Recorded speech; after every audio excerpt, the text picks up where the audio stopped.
So if you get a little tour of the Conus Mound that you just visited, it's in Mound Cemetery, obviously, and it's never been excavated either, although I hear that somebody dug a little bit into it at one time, but basically it's 95% undisturbed. It's in the cemetery where, the artifact of history, there's more Revolutionary War officers buried here than any other single cemetery in the United States. These were aristocratic people. They invested in the Ohio Company, and they moved west with the first migration after the Revolutionary War in the late 1780s.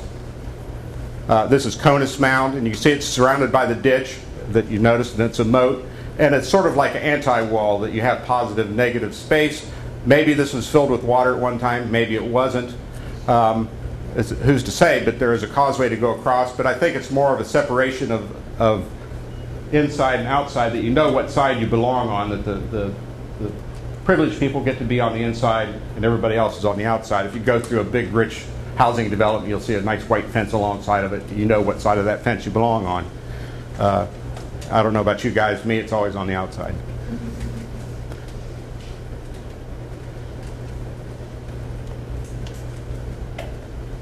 The next one's the Quadrennial Mound over in something called Camp Tupper Park. Now, when Cutler and Putnam saved these things, they decided that some green space is going to be attached a little bit to each one of these for public use. Well, the cemetery is a good public use, and the Quadrennial Mound is in a small park. And it's a flat-top, truncated pyramid. I'm sure Wes told you that these are more typical of the mounds you find down in the middle Mississippi Valley of a culture that came along about 1,000 years later. But this is a large rectangular mound, about 2/3 the size of a football field. It has 4 equally spaced ascension ramps. Here you can see a ramp here, another one out front. And this is sort of a close-up of what these ramps look like. Obviously, whatever took place on top was for special people, and again, everybody else was down below. And it's been preserved this way, and it's never been excavated. The third is the Capitolium Mound, over just actually up the street from the Mound Cemetery. It's the home of the Washington County Public Library. The library sits on top. Again, these were set aside for public use, and what better use of a public space than to put a library that was donated by Andrew Carnegie, a guy that made $1 gazillion on iron and steel back in the last century, or in the 1800s. So he decided to ameliorate his greedy conscience by giving libraries away to little towns all over the United States, and Marietta got one. And it still has a remnant of one of the ascension ramps there on the side by the alley, but the one in the front was taken away when they built the steps and widened the street. On the opposite side, there's not a ramp. It's sort of like an anti-ramp. A lot of people think that they cut into the mound here to allow for the basement entrance to the museum, but actually they took advantage of an original feature of the mound. That this 1915 photograph shows that this is there was a cleft in the mound here, and that's sort of, like I say, a negative space, maybe like the anti-ramp or something. You can see by these two drawings, you have Squire and Davis's drawing of the Quadrennial Mound, which is a perfect rectangle with 4 ramps that are equally spaced on the side. The Capitolium Mound down here is less so. It's got 1, 2, 3 ramps, and then where a 4th ramp should be, there's nothing there. There's a negative space, and you have this where there's negative space on the other end, you have other stuff. It's not a concept that should be lost on us. We go to the mountains because we like to see great things. We also go to the Grand Canyon because we like to see nothing sometimes, with this big, huge expanse of space that's not being occupied. So this is just a concept that's been with people, I think, ever since they recognize themselves as human beings, maybe. Now, why did they build the mound or the library on the mound? Well, this is the Lafayette Hotel down there, right at the corner of the Muskingum and the Ohio River. You see those little 2 marks on the side here, one here and one here. That one was the 1936 flood. This is the 1913 flood. Well, they got the museum, the library in 1915, or shortly thereafter, and they decided that they didn't want to put it someplace where it's going to be affected by the next flood. So what they did was put it up on the second terrace and put it even up higher on top of a mound to make sure it never got flooded. I think if it ever floods up there, Marietta's in a world of trouble anyway, so whether or not it's on a mound or not really won't matter. And the Sacravia, the graded way, it goes from the Great Square down to the banks of the Muskingum River. This is another Charles Sullivan painting, or actually a chalk drawing, and it shows the walls thrown up on either side the graded way. These walls, they start at the level of where the Quadrino Mound was and go down slope, and these walls are thrown up on either side. The grand procession way had a crown in the middle of it that the water would run off to either side. So this is a very special place. This was also slated to be preserved.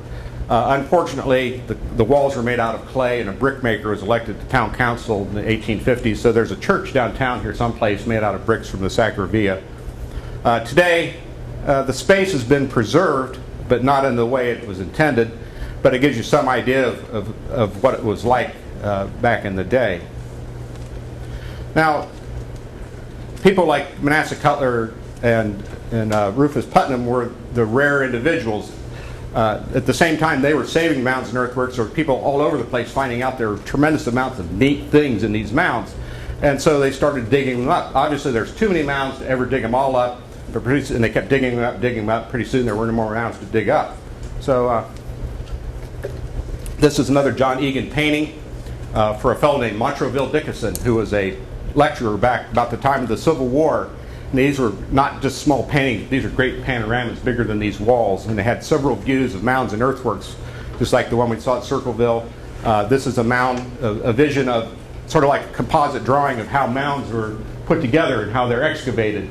And it shows that there's different colors of soil being used. There's things, artifacts, big spear points, baskets, pots, different types of burials. These are extended burials where people are just laid out like they're sleeping in bed. These are flex burials where they're tucked up in a fetal position. And then there's something called an intrusive burial, that there was a culture that came along after the great mound building period, buried their dead in the mounds, but they buried them in other people's mounds. They just dug holes at the top of them and put their deceased in that way.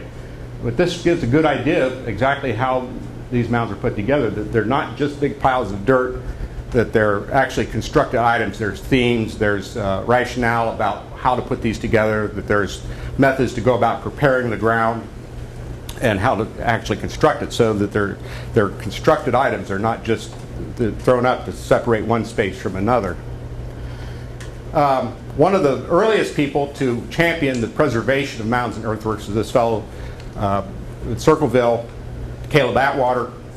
He was from Massachusetts. He was a divinity student. He was a state legislature. He was a champion of canals and railroads, public education. He published newspapers. He published books. And one of the books he published was the Antiquities of the Western States.